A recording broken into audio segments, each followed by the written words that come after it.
Chargers go. Way to save the season to throw. Fire down! Incomplete down at the goal line by San Diego.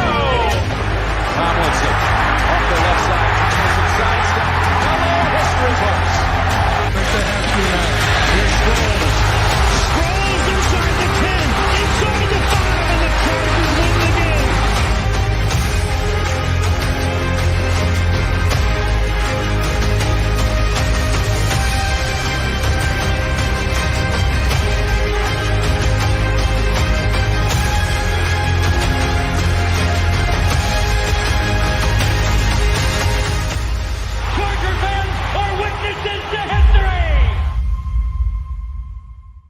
What's up, good people? Welcome back-to-back live shows today. TLR Roundtable. Jamie's here. Craig's here. We are going to be hitting it, taking your questions here from Discord, Twitter. Still got some bad tweets even after less than 24 hours of that defeat against Dallas. But right now, week 7 of the TLR Roundtable. So, guys, we are here. Let's go ahead and jump on it. Anything you want to say before we get started, or are you ready to just jump into this? Thanks. Let's just jump into it. No words of wisdom, nothing you want to drop here on a Tuesday night? I'm straight out of Confucius. Okay. Fresh out. Okay. Cool. All right. Well, if you guys have questions, feel free to hit us in the chat. Let's start with Discord. Craig, get us started. Okay, this one's from All Pro Rashawn Slater. What is going on with the trend of Chargers head coaches having 2 solid first seasons, and then the team falls apart in their 3rd year? Happened with McCoy, Lynn, and now Staley. Is it just a coincidence? Something about coaches / Tom Telesco not identifying the right players to add to their schemes? Players not buying in? I usually hate all these excuses, but this is becoming a trend across multiple coaches now. What do you think about that, Jamie? I think it's an organizational issue. I think it's an issue of players buying in early, not seeing the results later, and struggling to continue to buy in. Not going to say they're losing the locker room, just saying the coaches they're struggling with scheme. They're getting out coached in certain spots. And the players are getting disillusioned, and the team just isn't playing well. They're not executing. It has a lot to do with who they're hiring. They continue to hire guys who are getting their first shot at being a head coach. And, it's fresh. It's new. You've got a new motivational speaker in there. You've got somebody who says he believes in you, who's going to give you a chance to shine. Everybody's ready. And then it's the same old thing. I just think they've got big problems in the front office, and a lot of these they're hiring coaches who they know they can control in a lot of cases. And I think that has a lot to do with what's going on here. Something works, something doesn't work. The front office intervenes. They start to meddle, and things start to go downhill, and everybody gets frustrated. I think with this question, they are so close to finding their own answer. It's these coaching issues, it keeps happening over and over again, and the GMs aren't working and the coaches aren't working. If you're so close, All Pro Rashawn Slater, if you just zoomed out just a hair more, just zoom out a little bit more, you might just find your own answer. So I mean, Jamie's touching on it. We've mentioned it a million times, but I mean, when you start to zoom out just a little bit more and you start to go past the coaches, past the GM, and who sits up top, I mean, it's pretty easy to see why there are some big organizational issues. And like Jamie's mentioned, Mike McCoy, first-time head coach, Anthony Lynn, first-time head coach, Brandon Staley, first-time head coach, guys that they can control. I mean, since Dean Spanos has taken over, which was in 94 when he took it over for his dad, there hasn't been a coach that's lasted more than 6 years, if I'm not mistaken. I think Norv Turner has been their highest tenured coach under Dean's watch with 6 years. And so there's just been a lot of turnover since he's been the owner. And I mean, he hires first-time head coaches. He's hired a yes man and Tom Telesco. Feels like when he had the one GM who just pushed back at all and created a little discourse, AJ Smith, the most successful GM since Sid Gilman, I think, in the 70s, might I add. They let him go too. So when it all trickled, that all kind of just trickles down to the head coach, and they all just can't stick. And I think it's pretty easy once you start to open that lens a little bit more to see why there hasn't been a lot of success with these head coaches. Yeah, sorry, I don't know if Craig, why don't you go ahead and say what you think? I mean, we're all echoing the same sentiments here. It starts with the head of the snake, doesn't it? But just kind of like what the guys already alluded to, let's kind of look at the history also, as far as what the Chargers are typically criticized for. Generally, people say they're cheap, which isn't necessarily true when it comes to the players, but with the coaches, they absolutely are, particularly the head guys. And I mean, just kind of look at some of the names recently. It almost feels like presidential, I guess, not necessarily campaigns, but you get your 4-year run, and then you're looking for a new guy. It's a new cycle every 4 years. I don't see what they thought was motivational about Mike McCoy. That really kind of never made sense to me whatsoever. But I mean, you He could turned look Tim Tebow around. What do you mean? You don't He was remember? an offensive genius. He rode his coattails to his you know, amazing how these things keep working out, where guys just get these flash in the pan situations, and it just elevates them right to the top of the Chargers list for head coaching gigs. But yeah, ultimately, you're just going to have to either pay a head coach to come in and let the football people be the football people, which means, again, stepping outside of the lens. You got to kind of zoom out, as Garrett mentioned, and see who's kind of in there meddling a little bit, helping to pull the strings. And they absolutely want someone they can control. With that being said, if the Chargers don't get out of their own way, we're just going to keep seeing this same cycle repeat itself. And until they're willing to accept the fact that, you know, they just need to sit behind the curtain and let those guys do their thing, then we're just going to waddle in mediocrity. So not ideal. Yeah, I would just add, Dean hasn't really been involved in the day-to-day in terms of football operations, I think, since they fired Norv. All these coaching decisions, for the most part, have been made by John. Dean was involved in hiring McCoy. John and Tom Telesco hired Lynn.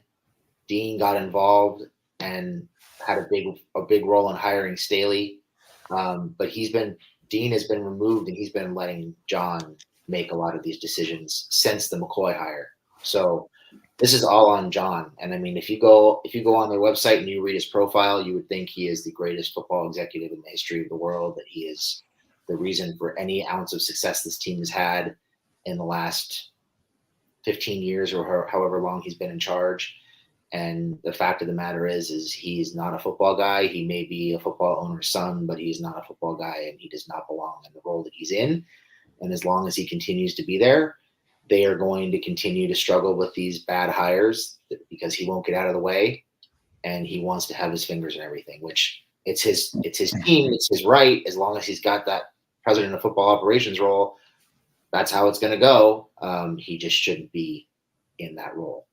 Best we can hope for at this point is a sale. Yeah. And I'm glad you specified, Jamie, because I zoomed out, had Dean, but also, you know, he has built the culture here by over inserting himself. And then, of course, with that, he has inserted his children in everyday operations since hiring the last two head coaches. So yes, that is very true. And I didn't mean to zoom out so far and make generalities, but no, I know kind of what it's been.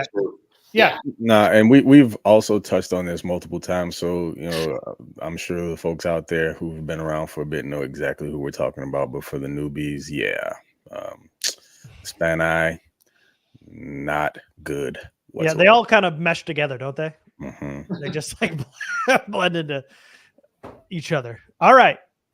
Next up. All right. So this is Big Joe. In your guys' opinion, has Derwin been a liability this season? Several personal foul penalties on third down when they get the stop. Looks like he's jogging on some plays with very low effort. Is this a case of a guy getting paid and taking his foot off the gas, or is coaching not putting him in position to succeed? Garrett, what do you say to that? I don't think it's so much the first part of him getting paid and taking his foot off the gas. The coaching, not putting him in a position to succeed. I mean, we've talked about how they have him playing every position on the field, basically on defense, and overcomplicating things. But it's just the mental mistakes, which also comes from coaching, and he's been banged up this season. So I have a hard time saying, Derwin is washed or anything like that quite yet because he's been banged up so far, but it's really just the mental mistakes, especially the ones like Big Joe talked about on third down where they get to stop and then, he's making some big hit to a player in the head or neck area and hurting the teams on important downs. So, that part's concerning, but I think it's more coaching than, and overcomplicating things. And then also the mental mistakes. I don't think it's so much that he took the money and ran type of deal. I don't think it's that. I think it's more the latter, the coaching and the mental mistakes. Yeah, I'm not comfortable saying that he got paid and took his foot off the gas because I don't think that's what we're seeing. I think a lot of it is the injuries, not just this year, but over the last several years. He's had a lot of like lower body injuries, foot, ankle, things like that eventually those soft tissue injuries, they take their toll. I think a lot of it is they're asking so much of him. I definitely don't think it's a hustle issue. I don't agree that we're seeing him jogging on plays and not putting out effort. A lot of the penalties that he's getting, it just seems like he's trying to do too much. Like he's trying to make the big hit, to jar the ball loose, to intimidate. He's trying to make big plays. He's just going about it the wrong way and not being very intelligent about it. And it just seems like, I don't know, maybe he's pressing, maybe the contract is getting to him a little bit. He wasn't great last year. He hasn't been great this year. He was on and off the field all year last year. He's already had an injury this year. It just seems like he wants to be that guy for the defense and provide energy, and he's just going about it the wrong way. They've also had him out of position a lot. Coming out of college, he was not somebody that I wanted playing deep really at all. His instincts were not very good off the ball, that far off the ball, I should say. He was much better playing slot. Thought he was a guy who could play some outside corner, obviously blitz, be a pass rusher, play some linebacker. His highest and best use in this defense is as a box safety and a dime linebacker, and maybe some slot. That's where he's going to thrive. That's where most of his big plays came from. That's where most of his impact came from. Because JT Woods hasn't worked out, because they have had to have Alohi Gilman back there so much, they've also had to have Derwin play deeper a lot. And he's not playing near the line of scrimmage, and he's not in a position to hunt, and he's just not himself, and he's not making the impact. And I think that's got a lot to do with it, and I think the injuries have a lot to do with it. But I'm not going to say he took his foot off the gas because I don't think that's what it is. I just think he's trying too hard. I agree. I believe he's a victim of the scheme. And in this particular system, your safeties need to somewhat be interchangeable. And the problem with the Chargers is they don't have a true guy who can play single high. Or, I mean, if you want to use them as split safety, it's a completely different story. But even still, Derwin should not be that far away from the line of scrimmage. That's where he should live, in the box. If you want to use him as an eraser on athletic, bigger tight ends, fine, go ahead. You can do that because he's capable of it. But asking him to sit in coverage in these specific schemes, some can be a little bit complicated where you have to pass guys off and he has to get proper depth. He's not the best at that. As far as spatial awareness, it's not fantastic in space either. So sometimes he can, I mean, for instance, just last night we saw it on that Dak Prescott run. Tully crashes down the line of scrimmage to attack the running back, and Derwin literally takes a false step in the opposite direction instead of crashing down to compensate for the hole that Dak took, and it created a big play. And there's just a lack of understanding in the defense and also spatial awareness that he's suffering from. I do not whatsoever think it's an effort thing. Derwin has never struck me as that guy. He does seem like a guy who wants to try hard and be the person to make plays, which is leading to some of these boneheaded penalties. It's not necessarily him just selling out or just choosing to make dumb calls. I just think he's trying too hard. He is pressing because he wants to be a guy to be not only a leader on the defense, but he wants to live up to being the quarterback of the defense. And he probably feels a ton of pressure on himself to make things happen, especially when the defense is getting kind of chopped up in the passing game. So no, I'm never going to say it's an effort thing with him. He's just not that type of guy. He's not that type of player. I just think circumstances, whether it be injuries sapping some of his athleticism or just them not properly utilizing him in the scheme. All right, next up. Okay, Peyton Toledo. Another question. It's still early in the season, but what free agents do you guys see staying and which ones are gone for good in the offseason? Yeah, let me pull up. I'm going to pull up the free agent list here because I think that'll probably help us here. Let's just look at this list and go on down it. You guys see that all right? Nope. No, it's not there. You don't see it at all? No. Damn, not again. No, we're lying. We're lying to you again, man. I love making your life difficult. How about now? Can you make it bigger? There was a joke there. Wasn't going to do it, though. Perfect. So there's 20 players here. You want to just go down the list and say yes and no? Yeah, let's do that. You want to just read out the names? Sure. Michael Davis? Gone. Nope. Austin Johnson? I would say probably gone. I think he's back. That one, I'm on the fence with that one. I am too, but I think they're going to need some help, some interior help, and I think he's done enough to maybe sign him to a 1 or 2 year deal. So is that a yes or no, Craig? I'm going to lean towards no, just because I'm thinking of cap situations and where they may choose to spend their money and where they think they can cut. Austin Eckler? Gone. He's gone. Yeah, me too. Gerald Everett? Gone. Gone. Yeah. Kenneth Murray?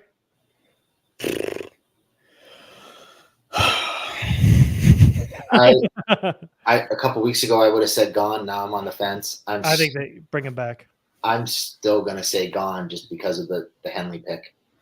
I think he's gone, but I could see it going either way. I want to say he's gone, but I'm gonna say he stays just because it's a Charger thing to do. Yeah, I think they're keeping him for at least a year or two. Easton Stick. I think he's gone. I mean, they drafted Duggan. Granted, Duggan's not on the team anymore. Yeah, I think it's pretty clear they're trying to replace him. So I think he's gone. Mm-hmm. I actually think Easton sticks somehow. Wow, I didn't mean to do that on purpose. No, seriously, I did not mean to do that. Sure, Easton sticks somehow. If it's not, then take the credit for it. Jalen Guyton. I think he's gone based on how long it's taken him to come back. He should be. He almost didn't come back this year. He was a super late signing. Mm-hmm. And if a certain wide receiver had worked out, he probably would have been. Still could. Nick Williams, gone. I think he's gone. No, I can see him coming back. I think he'll be cheap, and he's playing pretty well. No, I think they let him go. I think he stays. He's also a Staley guy. Well, Staley's going to be back. I'm also talking to Staley's going to be around. Look at me. Yeah. No, in that case, no, he's gone. Will Clapp. I think he's gone. I think they're going to take a look at trying to develop Hymus over the rest of the season. Or somebody. Sorry, Joshua Kelly. Out. Yeah. I've kind of gone back and forth on this, but I want to say out because he should be out, but we've seen no indication that they trust Spiller. And if Eckler's gone, I can see them bringing Kelly back. That'd be the only thing.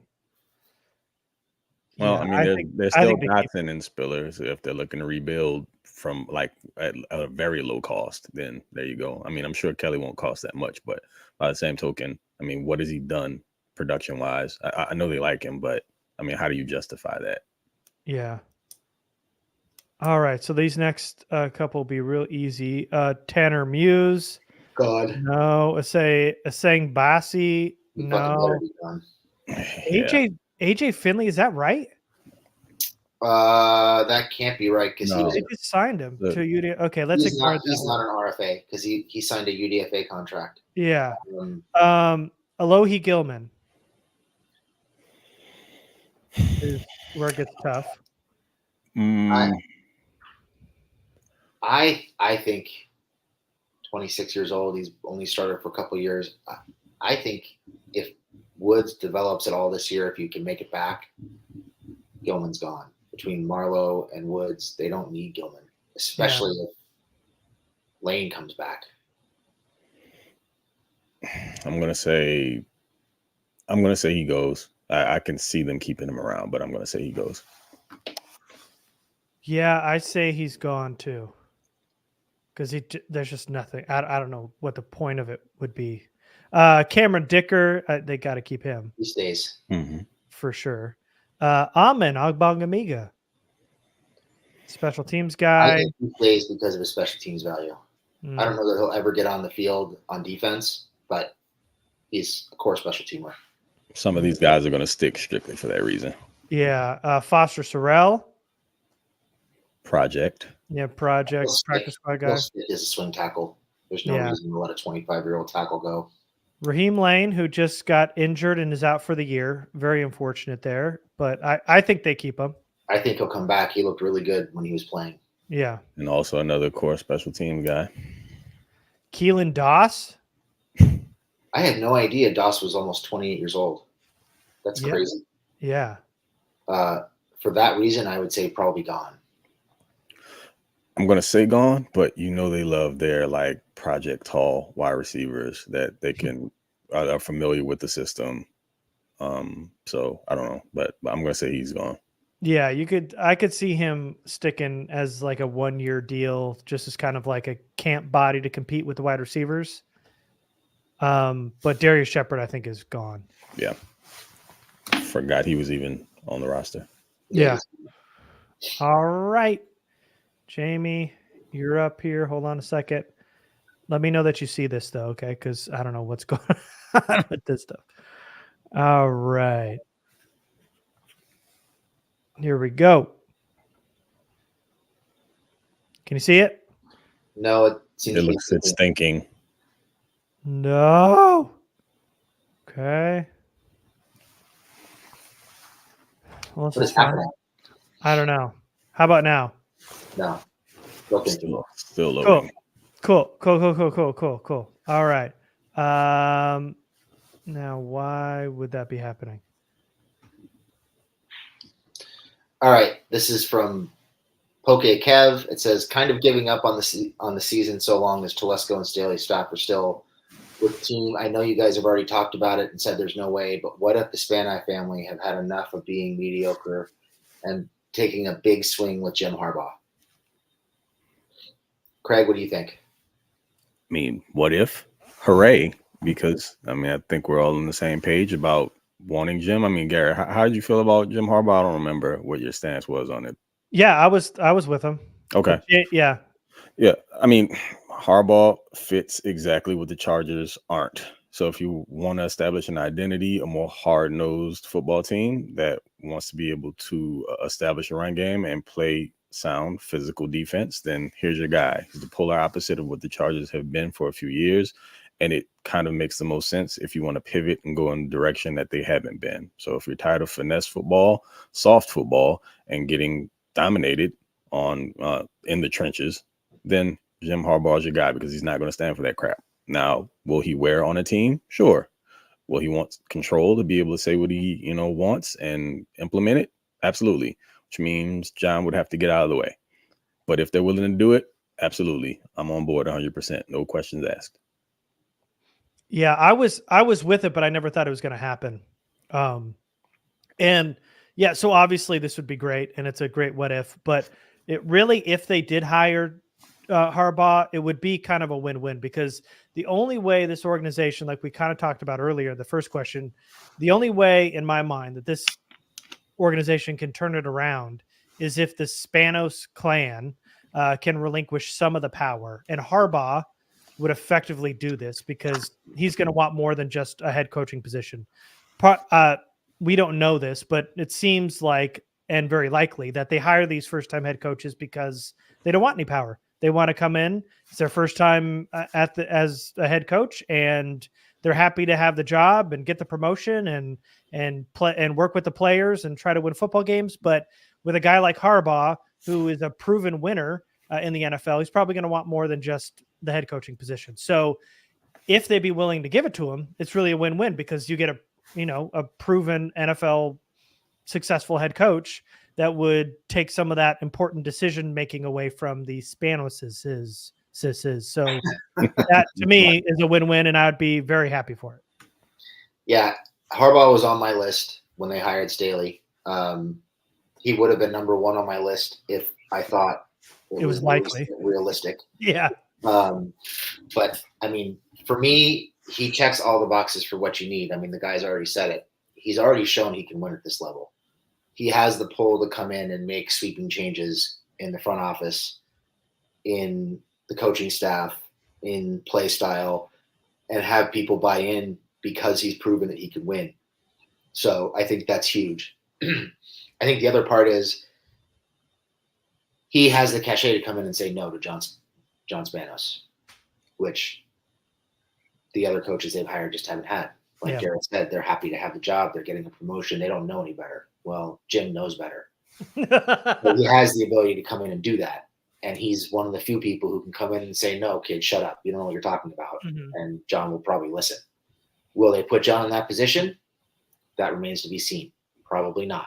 But if the rumors about any of the rumors about interest in Sean Payton were true last year, then there's no reason they shouldn't be exploring this, assuming they're ready to move on from Staley. It just makes sense. Also, a former Charger player, a guy with known leadership skills. He's going to burn hot and he's going to burn out fast. You know, he's a guy who's going to be here for maybe 5 or 6 years before he burns some bridges with players and front office staff and he's gone. So you're going to have like a young, like ready-made staff to fill in behind him when he's done and when those bridges burn. But while he's burning those bridges, he's going to probably win some divisions. He's going to probably take you to at least one AFC championship game, if not more. And he's a guy who's won with multiple playing styles. You know, the knock on him is, well, he's never developed a quarterback. Well, that's not exactly true. He developed now I'm blanking on the kid's name that played at Kansas City. Alex Smith. Wanted to say Justin Smith. He developed Alex Smith. He developed Colin Kaepernick in 2 completely different styles of offense. He's had some trouble finding and keeping quarterbacks in college just because of the nature of the college game. But the work that he's done with Justin McCarthy at Michigan the last couple of years, I mean, he's got McCarthy on the brink of Heisman talk right now, and that's amazing. Mm-hmm. So he can develop. He can build an offense around his style of play for Justin to succeed. They're going to be physical. They're going to run the ball. He's going to identify what this line does, power, and he's going to run it, and they're going to have success. So it makes sense if they're willing to go that route. It's a beautiful what if. I love the hypothetical. I don't know that it will happen, but I would do backflips if it did. Yeah. And Todd in the chat here, are y'all doing this exercise with the assumption Tom Telesco is gone? Harbaugh's not coming here if he's got to be attached to Tom Telesco. Not a chance. So the answer to me is yes. Well, here's the thing, though. I think what we've seen with Telesco is that I do buy into the belief that Telesco goes out and gets the players that his coaches want him to get. So if all Telesco is to Harbaugh is a conduit to getting the players that he wants and building the team he wants to build, then he might not have an issue if he's the one calling the shots. It's just Telesco is just the one making the phone calls. So, I don't see a scenario where Staley leaves and Telesco stays. You wouldn't think that Telesco would be involved in. You know, he didn't hire McCoy, so you wouldn't think he'd be involved in a third hire. If he was, it would be pretty alarming. Did you say Telesco didn't hire McCoy? They were hired at the same time, like a week apart. They were hired in the same offseason. But Telesco was part of the hiring process. He got hired first. But he had just been hired. That whole process was run by a search firm. Okay, So you're okay. I don't think he had anything to do with that. Okay. I'd be surprised if they gave a general manager with 1 week on the job that much say or any say in hiring the coach. So, and I think that's why Dean let John and Tom make the decision on McCoy, because Tom didn't have that much say let them make the decision on Lynn because they didn't have that say with McCoy. Okay. So, now I've lost my train of thought. You were talking about how Telesco they should not let him hire another coach, but if it's Harbaugh, that's probably coming from ownership anyway. And like I said, he's kind of a middleman at that point. So, and he's really good at getting John's coffee. So, you don't want to give that up.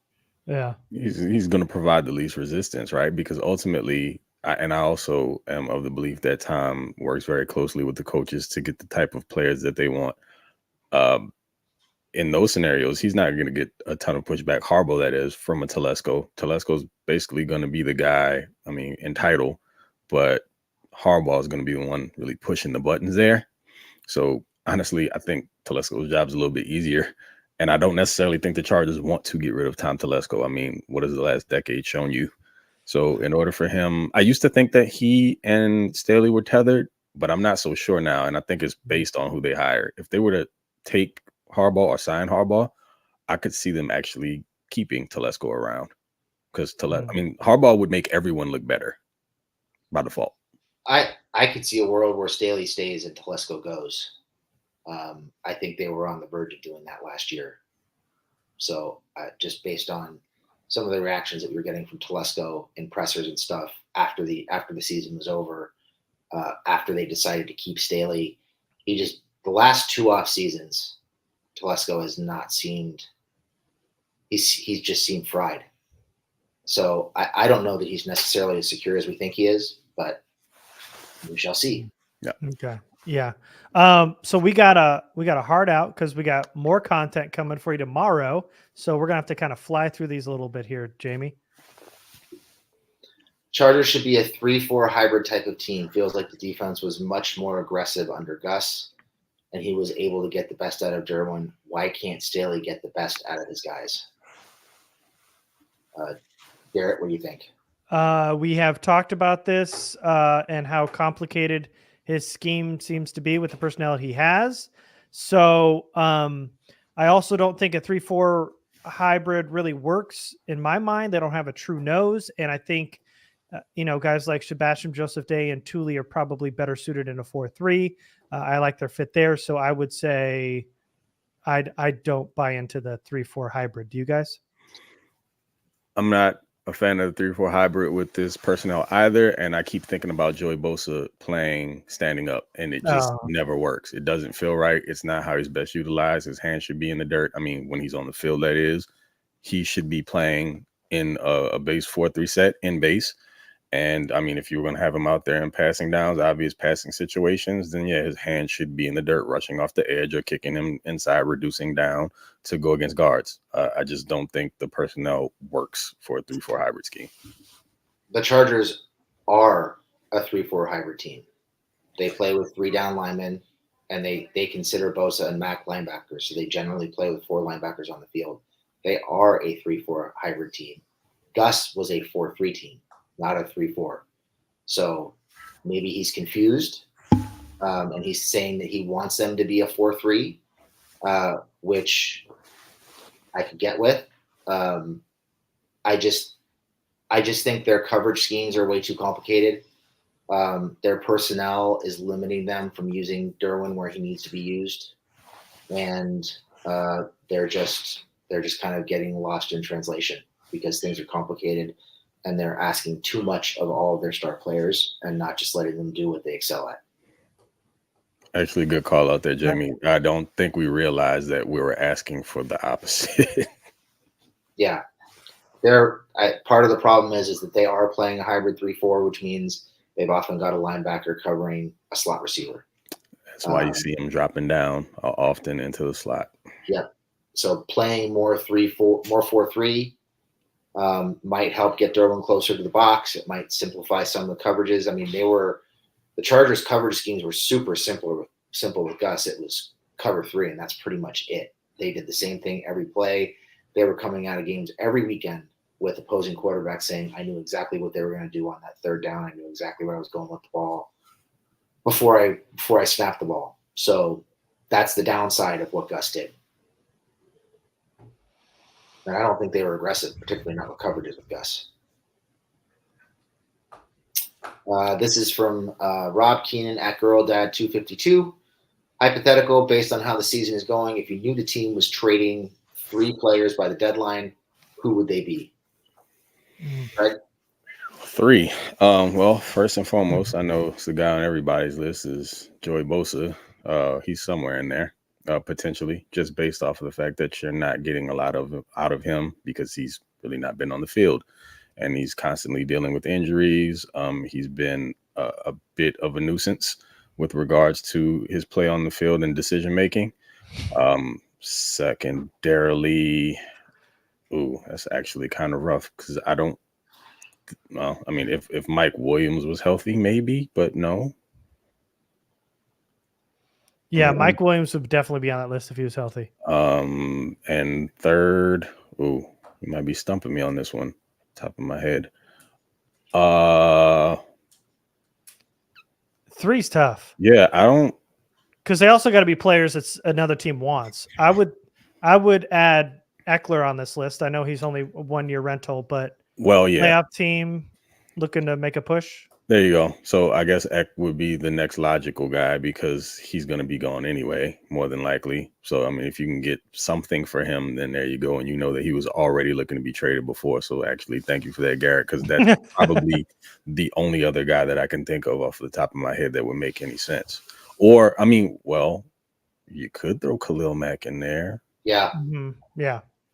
Yeah. So if it was me, and you're looking at who could you get the most value for in terms of draft picks and hopefully get somebody to eat most of their contract, then Mack would have to be at the top of that list, I would think. Mm-hmm. If you're just looking at salary dumps, Bosa's got to be on there. And I think Eckler is also on that list just from a perspective of there's some value there and somebody might give up something decent for him in terms of a draft pick. And you guys said it, if Mike was healthy, he'd have to be on that list too. Yeah. GS might have had a better answer than all 3 of us combined. I love that answer. John, Dean, and Tom. I'd take a ham sandwich for those guys. And I don't eat ham. All right. Okay, let's fire off these bad tweets while we got some time. As long as you guys can see it. Let's see. All right. Okay.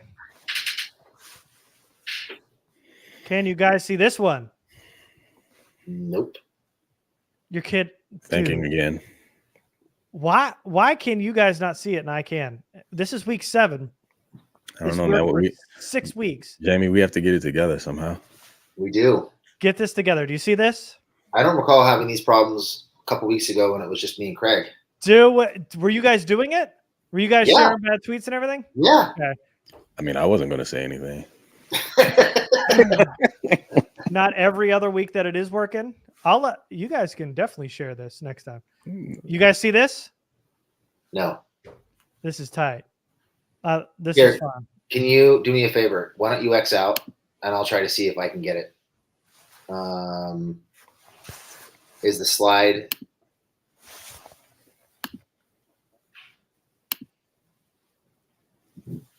Oh, I don't have any slides to share.